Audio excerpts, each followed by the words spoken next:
ആണുങ്ങൾ പെണ്ണിന്റെ കോലം കെട്ടുന്നത്, പെണ്ണുങ്ങൾ ആണിന്റെ കോലം കെട്ടുന്നത്, ആണും ആണും കല്യാണം കഴിക്കുന്നത്, പെണ്ണും പെണ്ണും കല്യാണം കഴിക്കുന്നത്. ഒരു രാജ്യത്തിന്റെ നിയമം, ആ നിയമം എന്തോ, ആ നിയമത്തിനനുസരിച്ച് ആർക്കും ഇവിടെ ജീവിക്കാം. പക്ഷേ ഇസ്ലാമിക വിശ്വാസപ്രകാരം ഒരു മുസ്ലിം അവന്റെ ജീവിതം എങ്ങനെ ക്രമപ്പെടുത്തണം എന്ന് നമ്മൾ പഠിക്കേണ്ടതുണ്ട്. തിന്മകൾ തിന്മകളാണ്. തിന്മകളെ ഒരുപാട് തവണ കാണുമ്പോ അത് തിന്മയല്ലാതായി മാറുന്നുണ്ടോ?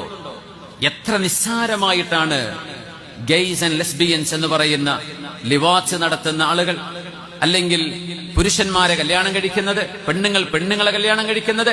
അന്ത്യനാളിന്റെ അടയാളങ്ങളിൽ ഹബീബ് പറഞ്ഞ വിഷയമാണിത്. സല്ലല്ലാഹു ഇന്ന മിൻ അമാറാത്തിസ് സാഅ അൻ യക്തഫി അർറിജാലു ബിർറിജാലി വന്നിസാഉ ബിന്നിസാ ഔ കമാ ഖാല സല്ലല്ലാഹു അലൈഹി വസല്ലം.